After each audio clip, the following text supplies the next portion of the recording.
देखने वाली हैं। पहले तो मैं बता दूं, इसका नाम है एक चोर का, और स्वर्गीय स्वरूप कुमारी बख्शी इसकी लेखिका है, जिनकी लेखनी ने बहुत कुछ ऐसा दिया है जो हमको प्रेरित करता है समाज को एक बेहतर रूप देने के लिए।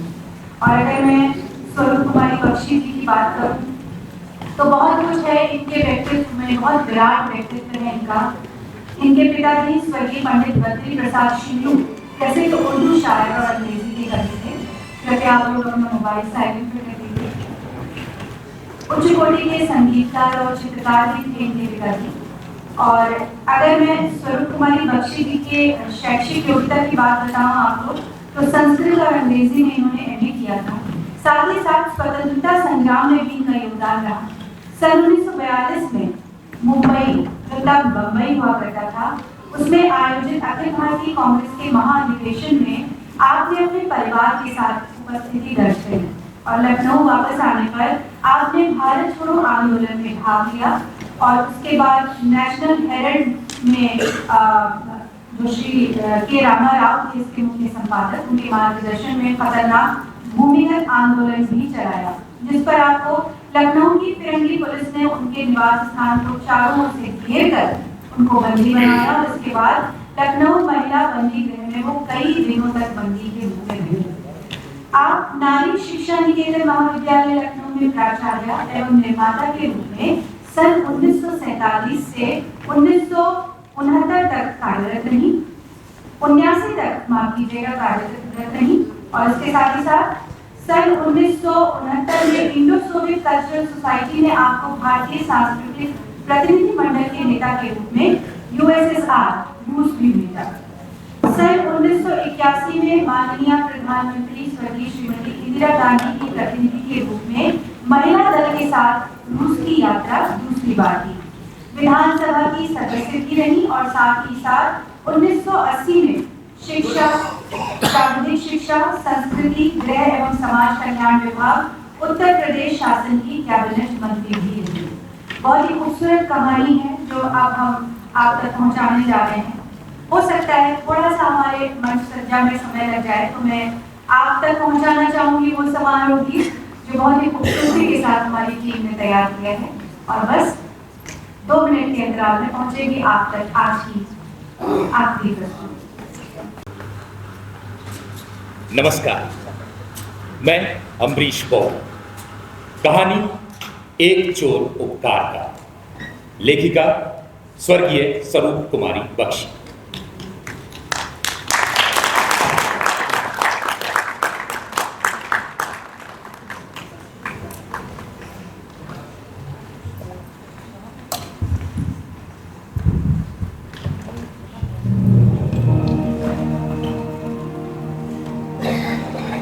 उमाकांत नगर के प्रमुख वकील थे। झूठ को सच और सच को झूठ साबित करना उनके बाएं हाथ का खेल था।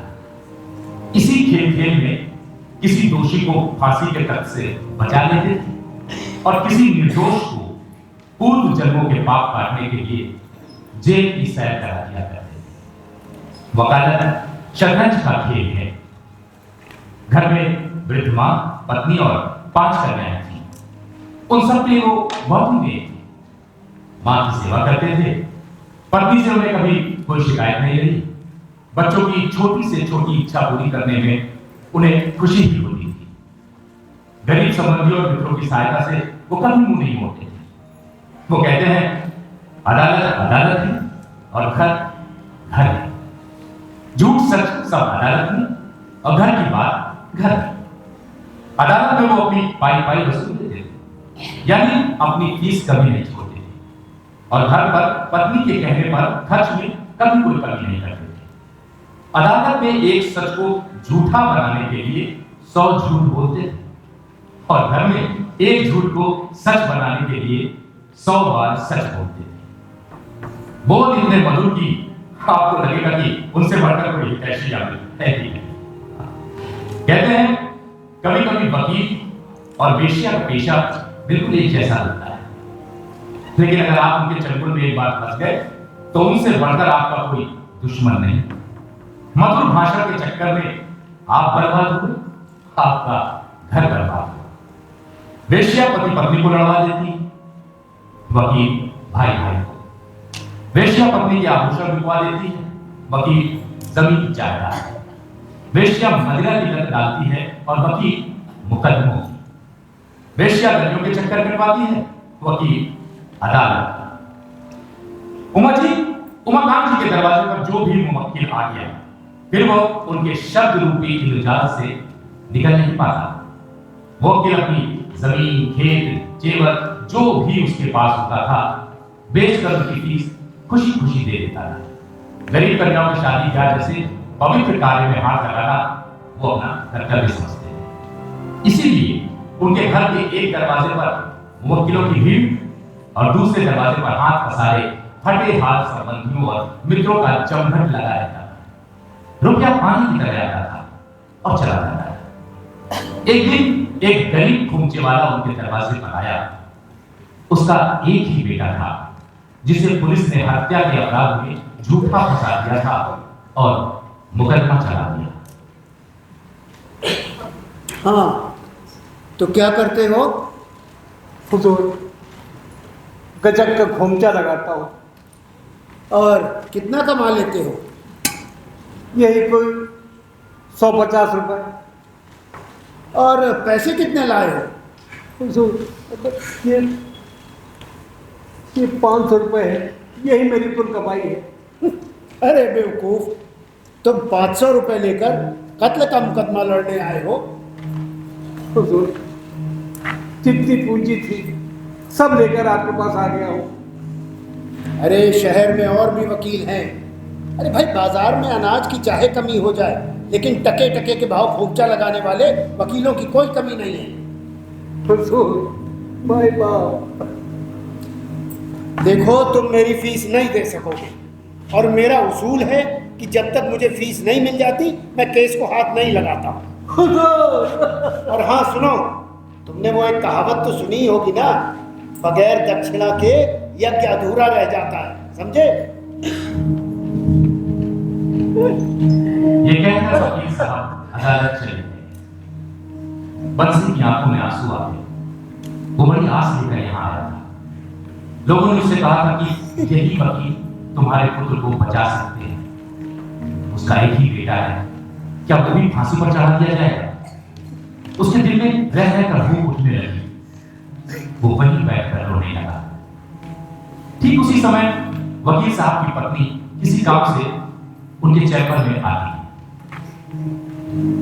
सुनिए, अरे अरे तुम कौन हो भाई? और रो क्यों रहे हो इस तरह से? मेरा सब कुछ खत्म हो गया। तुम कहाँ से आए हो? तुम्हारी शक्ल कुछ जानी पहचानी लग रही है। मैं कृष्णनगर में रहता हूँ। कृष्णनगर में कहाँ? वो पान वाली गली में। पान वाली गली? अरे वही तो मेरे पिताजी रहते हैं। मेरा सारा बचपन वहीं गुजरा है। तुम काम क्या करते हो? जी, मैं गजक और रेवड़ी का खोमचा लगाता हूँ। तुम बंसी काका हो ना? वही बंसी काका? अरे मुझे नहीं पहचाना? मुझे नहीं पहचाना? तुम डॉक्टर बाबू की बिटिया मुन्नी हो? हाँ हाँ काका, मैं वही हूँ। पुरानी स्मृतियां जागृत हो गई। आज से 30 वर्ष पहले की बात है। बंसी कल्याणी के मायके में रसोईदार था। कल्याणी को उसने गोद में खिलाया था। उसे याद आया कि एक बार उसे छोटी माता निकल आई थी। उस समय उसकी उम्र यही कोई 7 वर्ष की थी। बंसी रात भर उसके सिरहाने बैठा रहता था। काली और कुरूप मुखाकृति को आलोकित करती हुई आर्द्र और करुणा से भरी दो आंखें नन्ही सी बच्ची के असहनीय कष्ट को न जाने कैसे चुरा लिया करती थी।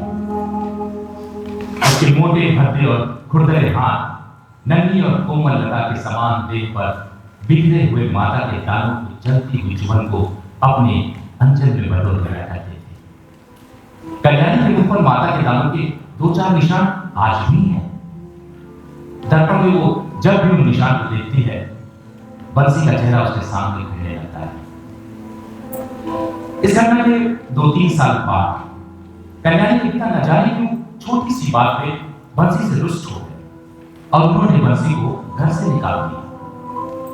और जब कल्याणी स्कूल से लौट कर आई तो उसने देखा कि बंसी की जगह कोई दूसरा नौकर है। उसे लगा जैसे किसी ने उसे पहाड़ से नीचे धकेल दिया। लेकिन संबंध फिर भी नहीं टूटा। बंसी कल्याणी को चुपके चुपके गजक और रेवड़ियां लाकर किया करता था। वो गजक का पूंचा लगाने लगा। उसके पश्चात कल्याणी का विवाह हो गया और संबंध की सूक्ष्म और सतरंगी लड़ी भी टूट गई। आज इतने सालों बाद फिर वो एक दूसरे के सामने। काका, क्या यह सत्य है कि तुम्हारा बेटा निरपराध है? बिटिया, अगर उसने अपराध किया होता तो प्राणों की भिक्षा मांगने में यहां ना आता।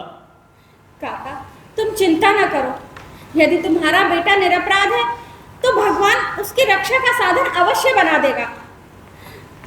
आप आराम करो, मैं आपके लिए चाय भिजवाती हूँ। कल्याणी को पूर्ण रूप से विश्वास था कि बंसी की प्रार्थना कभी स्वीकार न होगी। यदि उसके पति ने मुकदमा हाथ में ले लिया तो वो अवश्य बंसी के ऋण से मुक्त हो जाएगी। 300 रुपए पाने वाले क्षुद्र सेवक की प्राणदायी छोटी छोटी सेवाओं का बदला वो एक बार में चुका देगी। आज तक उसके पति ने उसकी हर छोटी बड़ी इच्छाओं की पूर्ति की है। कल्याणी को अपने स्वामी पर अभिमान था और उसे पूर्ण विश्वास था कि उसकी बात कभी टलेगी नहीं। पर वो भूल गई थी कि कामकाजी पुरुष के लिए ये दो अलग अलग बातें हैं, घर और ऑफिस। पुरुष जब घर आता है तो ऑफिस भूल जाता है और जब ऑफिस में होता है तो वो घर को भूल जाता है। जो मनुष्य ऐसा नहीं करता तो ना तो घर का रहता है ना ऑफिस का। घर घर है और ऑफिस ऑफिस। जैसे मिट्टी मिट्टी है और पानी पानी। नदी का पानी तट पर आ जाएगा तो किनारे की बस्ती को बहा ले जाएगा और तट की मिट्टी अगर नदी में उतर जाएगी तो जल मलिन हो जाएगा। उमाकांत एक अच्छे वकील होने के साथ ही अच्छे स्वामी भी थे, परंतु जब पत्नी ने घर की लक्ष्मण रेखा को लांघ कर उनके कर्म क्षेत्र की भूमि पर पैर रखा तो उन्होंने इस अनाधिकार चेष्टा को वहीं रोक दिया। पत्नी की विनम्र प्रार्थना को ठुकराते हुए उन्होंने कहा, कल्याणी भाई, तुम अपने घर की देखभाल करो, ये मुवक्किलों के झगड़े में मत पड़ो। मैं कभी तुम्हारे रसोई के काम में दखलंदाजी करता हूँ? अरे वकालत मेरा पेशा है और बगैर फीस लिए किसी भी मुकदमे को हाथ लगाना मेरे उसूलों के खिलाफ है। पर पैसा ही तो सब कुछ नहीं है ना? अरे आज के ज़माने में पैसा ही सब कुछ है कल्याणी, पैसा ही सब कुछ है। वो बहुत गरीब है, तुम्हारी फीस कहाँ से चुकाएगा? अरे अगर फीस नहीं दे पाएगा तो ज़रूरी है कि मुझसे ही मुकदमा लड़ाए? इस शहर में और भी बहुत सारे वकील हैं। आप मेरी बात समझ क्यों नहीं रहे हैं? कल्याणी, मैं तुम्हारी हर बात सुनने को तैयार हूँ, लेकिन अपनी वकालत में मैं किसी को हस्तक्षेप नहीं करने देता। बचपन की स्मृतियां रह रहकर कल्याणी का हृदय कचोट गई।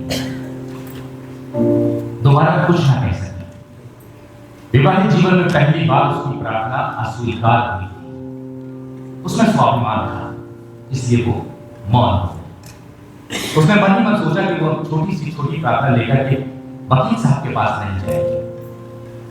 एक ओर पति के रूखे व्यवहार में तो दूसरी ओर एक शरणागत धर्म से संबंधित बचपन की स्मृतियों ने उसको व्यथा से भर दिया। युग युगांतर से बंद पड़ा हुआ करुणा का आनंद निर्झर ठेस लगने से खुल गया और आंखों के द्वार से टप टप बहने लगा। उसके गृहस्थ जीवन की हर्ष पंखुड़ियों से भरा हुआ आंचल आंसुओं की लड़ियों से भीग गया। करुणा, ममता और दया की पवित्र, तरल और सूक्ष्म माला जो आंखों से बहने लगती है, यही है नारी का वास्तविक और सशक्त रूप। शेष तो नश्वर शरीर है। उमाकांत पत्नी के व्यथापूर्ण मौन और उपवास से व्याकुल हो उठी। घर और ऑफिस की सीमा प्रांत की रेखाएं सर्प बनकर इधर से उधर देखने लगी। घर की चिंताओं की सर्पमाला ने ऑफिस की फाइलों में अपना बसेरा बना लिया और ऑफिस की चिंताएं रसोई घर के थाली कटोरों में अपनी गृहस्थी जमा कर बैठ गई। चाय का प्याला विष का प्याला बन गया। वो व्याकुल हो उठी और अपनी हार को हार न मानते हुए 5 कन्याओं की मां के स्वाभिमान की रक्षा करते हुए अपनी कानूनी सूझबूझ को घर की अदालत में पहली बार प्रयोग करते हुए बोले, अरे भाई नाराज हो? नहीं। लगता है बहुत नाराज हो। पर मैं क्या करूं? अरे एक मुवक्किल के लिए अपने उसूल तोड़ दूं, अपने नियमों में परिवर्तन कर दूं? मैंने तुमसे कुछ कहा थोड़ी है, तुम्हारा जो मन आए वो करो। अरे अभी रोना धोना छोड़ो कल्याणी। अच्छा एक बात बताओ, उस गरीब के लिए तुम इतना व्यथित क्यों हो रही हो? उसने मुझे बचपन में पाला था और चुपके चुपके गुड़ की रेवड़ियां खिलाया करता था। तो ये बात है, उसने बचपन में इन्हें गुड़ की रेवड़ियां खिलाई हैं और पाला। अरे भाई ये तो बहुत बड़ी बात होगी और अब उसका कर्ज चुकाने का समय आ गया, तो मुझे भी कुछ करना ही पड़ेगा। अरे उसके लिए न सही, अपनी पत्नी के लिए। चलो चलो चलो अब हंस दो। मैंने तय कर लिया है कि बंसी के बेटे का केस मैं लड़ूंगा और अब उसके बेटे को बचाने की जिम्मेदारी मेरी है। वकील साहब बंसी के पुत्र की ओर से पैरवी करने लगे। उनका ये स्वभाव था कि एक बार जो मुकदमे को हाथ में लेते उसमें वो जी जान से जुट जाते। दिन रात के अथक परिश्रम के पश्चात उनकी कुशल बुद्धि ने बंसी के पुत्र को उस षड्यंत्र से साफ साफ बचा लिया। जाओ बंसी जाओ, खुशी खुशी घर जाओ। अरे तुम्हारा बेटा निर्दोष साबित हो गया। आज तक मैंने जितने मुकदमे लड़े हैं सब में जीत मेरी ही हुई है। डॉक्टर साहब, वकील साहब, मैं आपके उपकार 100 जन्म तक नहीं उतार सकूंगा, फिर भी जहां तक हो सकेगा मैं आपकी फीस पूरी पूरी अदा करने की कोशिश करूंगा। अरे तुम मेरी फीस क्या अदा करोगे? जानते भी हो फांसी के फंदे से बचाने की मेरी फीस कितनी है? 5 लाख रुपए। अरे तुम एक गजक और रेवड़ी का खोमचा लगाने वाले आदमी मेरी फीस कहां से दे? नहीं डॉक्टर साहब, नहीं वकील साहब, मैं आपकी फीस पूरी पूरी अदा करने की कोशिश करूंगा, चाहे मेरी जान क्यों न चली जाए। नहीं नहीं नहीं नहीं, ऐसी कोई बात नहीं है बच्ची। भाई तुम्हारा केस मैंने फीस के लिए नहीं लड़ा था। अरे वो तो तुमने बचपन में बहुत को रेवड़ी और गजक खिलाई है ना, इसलिए मैंने तुम्हारा केस लड़ा था। जाओ अब तुम जाओ। उमाकांत जी का हृदय उमड़ने लगा। ये उनके जीवन का प्रथम और अंतिम परोपकार था। उस समय जो आंतरिक शांति में मन ही मन प्राप्त हुई वो आज तक न कभी हुई थी और न फिर कभी हुई। इस शांति की धारा में तो चुल्लू भर पानी पीने के लिए भगवान कभी कभी पृथ्वी पर उतर आते हैं। इस घटना को 10 वर्ष बीत गए। इसी बीच उमाकांत जी ने अपनी 4 बेटों का विवाह कर दिया। अब केवल एक ही बेटी बची थी। चौथी बेटी के विवाह के पश्चात उमाकांत जी पक्षाघात से पीड़ित हो गए। दायां अंग बिल्कुल बेकार हो गया। स्मरण शक्ति को भी धक्का लगा। अपनी पतिव्रता पत्नी की सेवा से उनके प्राण तो बच गए, पर वो बिस्तर से ना उठ सके। उनके वकीलों ने उन्हें छोड़ अन्य वकीलों की शरण ले ली। वकील साहब की आमदनी बंद हो गई। जो रुपया पिछले 25 सालों में कमाया था वो 4 कन्याओं के विवाह में ही खर्च हो गया। 5वीं कन्या के विवाह के लिए उनके पास थोड़ा सा पैसा बचा। इस घोर आपदा के पश्चात कल्याणी किसी तरह से घर का खर्च चला रही थी। 5वीं की शादी भी तय हो चुकी थी। कल्याणी अब इस कल्याणी कुटी को गिरवी रखना ही पड़ेगा। ये क्या कह रहे हैं? अगर ये घर भी हाथ से चला गया तो हम क्या करेंगे? अरे क्या करना है और क्या रहना है, 4 कन्याएं तो ब्याज है। अब इस घर को गिरवी रख के छुटकी को भी ब्याह कर हम लोग वानप्रस्थ ले लेंगे और वृंदावन या ऋषिकेश में कहीं जाकर किसी आश्रम में अपने बचे खुचे दिन बिता देंगे। इस बीमार शरीर को लेकर कहाँ ठिकाना करो? बुढ़ापे में क्या हमें इसी प्रकार ठोकरें खाने लिखी थी?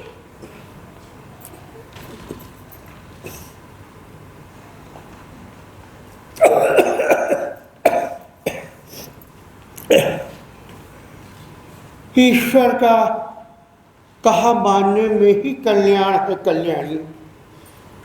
अरे जब सुख का भोग हमने किया तो दुख कोई और भोगेगा क्या? जहां सुख है वही दुख भी तो है। जब सुख की अनुभूति चली जाएगी तो दुख भी अपने आप चला जाएगा। कन्या का विवाह हो या न हो, पर इस घर को गिरवी रखकर मैं तुम्हें पद का भिखारी नहीं बनने दूंगी। विवाह की तिथि में केवल 10-15 दिन ही शेष रह गए थे। घर में दिन भर चूल्हा नहीं जला था। सबके मन में गहरी उदासी छाई हुई थी। बरसात के दिन थे। पिछले 2 दिन से लगातार पानी बरस रहा था, जिसने घर की उदासी को दुगना कर दिया था। शाम का समय उमाकांत अपने बिस्तर पर अपने जीवन के अनोखे उतार चढ़ाव का दृश्य देख रहे थे। एक से दिन कभी किसी के नहीं थे। केवल एक अनादि अनंत प्रकाश रूप सत्ता के अतिरिक्त सब स्थूल या सूक्ष्म जगत परिवर्तनशील है। वे मन ही मन रोने लगे। तभी फाटक खुलने की आवाज आती है। डरते डरते मैला कुचैला पैजामा पहने एक वृद्ध ने प्रवेश किया। वो हर कदम पर हिचकिचा रहा था। चोर के समान शंकित दृष्टि से इधर उधर झांक रहा था। अंदर आकर वो ठिठक गया। आगे बढ़ूं या पीछे हटूं? वो ये सब अभी सोच ही रहा था कि तभी उमाकांत जी ने गरजती हुई आवाज में पूछा, कौन है? अरे अरे बाहर कौन है भाई? वकील साहब से मिलना है। मैं देखती हूँ। कौन है? कौन है? अरे बिटिया, मुझे नहीं पहचाना? मैं बंसी हूँ, बंसी। बंसी? बंसी काका, ये क्या हुलिया बना रखा है? आओ अंदर आओ। आ जाओ आ जाओ आ जाओ।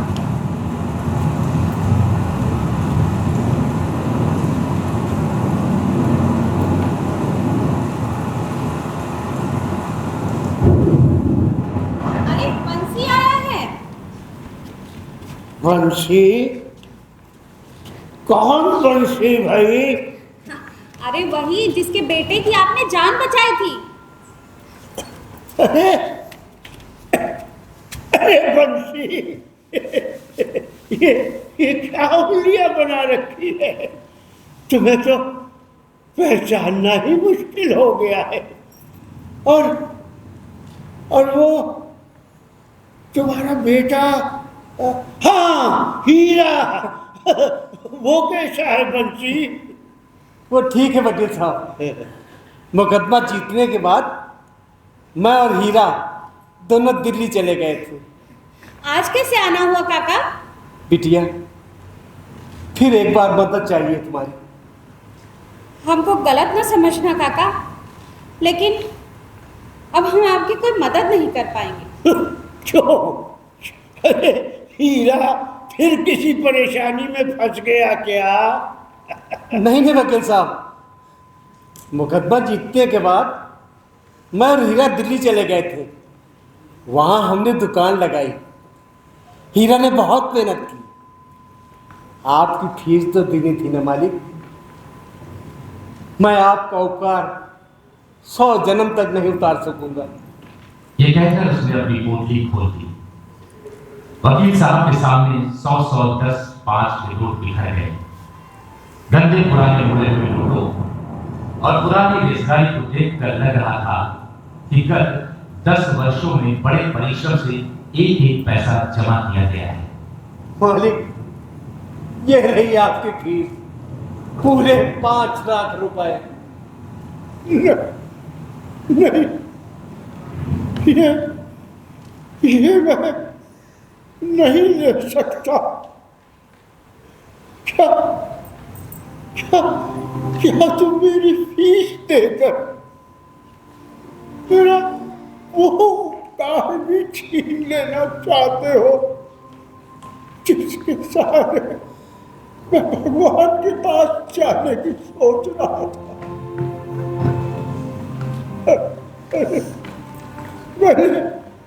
मैंने अपने पूरे जीवन में एक ही तो निष्कर्म कर्म किया। क्या तुम मुझे भी चुरा लोगे?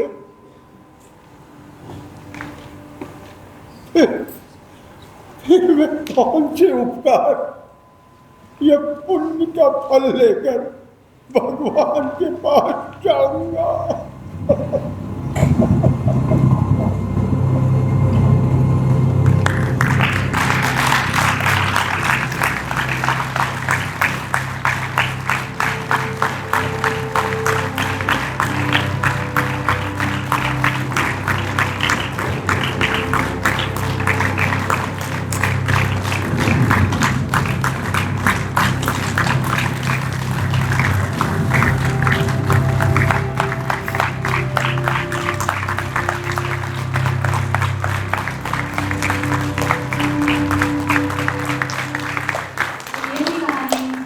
आखिरी प्रस्तुति एक चोर उपकार का।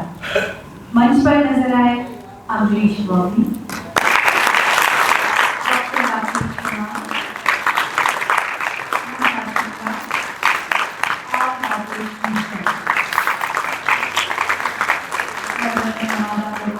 मंच पे ही बने रहे। हम चाहेंगे कि हमारे आज के सारे कलाकार मंच पर आ जाएं और बहुत दिल से धन्यवाद है क्योंकि इस समय शारदा मैम भी मंच पर आए। शारदा जी,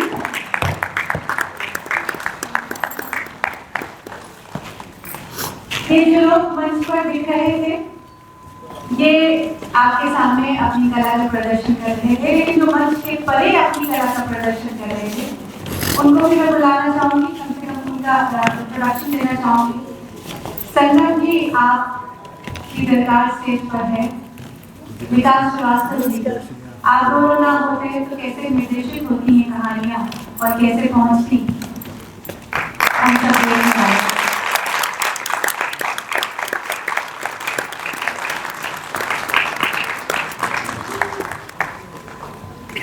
स्वरूप कुमारी बख्शी जी की सुपुत्री यहाँ मौजूद है और हमारे लिए बहुत ही सौभाग्य की बात है आज उन्होंने यहाँ बैठकर इस कहानी को देखा।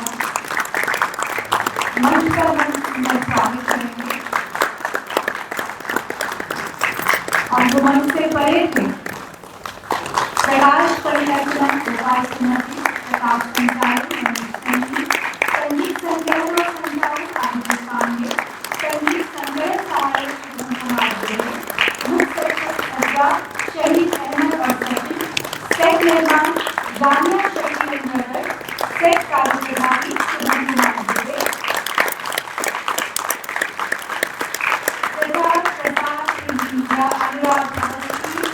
अनुराग Prasad social media Amrish Bobby, videography and photography Anurag Shiva, प्रस्तुति नियंत्रक भानु प्रकाश पांडे जी, सामान्य व्यवस्था राजनीति मंच सज्जा वर्ण परिधान और समारोह शीर्षक जिसके रचयिता अमरीश बॉबी। ये है वो खूबसूरत टीम जो आज मंच कृति के इस कहानियों के महाकुंभ में चौथे दिन को सजा रही थी। निश्चित रूप से कल एक बार फिर इसी सजावट के साथ, इसी खूबसूरती के साथ हम आपसे फिर रूबरू होंगे। आप सभी का बहुत बहुत धन्यवाद और बहुत शुभकामनाएं आप सबको। बहुत शुक्रिया और हमारे प्रोग्राम का, हमारे दर्शकों का बहुत बहुत अभिनंदन, आभार और स्वागत है। कभी आप जरूर आइए, आपका सानिध्य रहेगा, आपका सहयोग मिलेगा, आपका साथ मिलेगा, तो निश्चित रूप से हर अगला दिन और ज्यादा खूबसूरत होता जाएगा। Thank you so much, take care. और आज कि इतनी गर्मी में आप लोगों ने हम लोगों को बर्दाश्त किया, इसके लिए बहुत बहुत शुक्रिया। दरअसल लाइट चली गई थी जिसकी वजह से दिक्कतें हुई हैं। ये टेम्परेरी फेस लगाया गया, इसीलिए मैं कहता हूँ कि दर्शक देवता होता है और देवताओं को गर्मी, जाड़ा, बरसात महसूस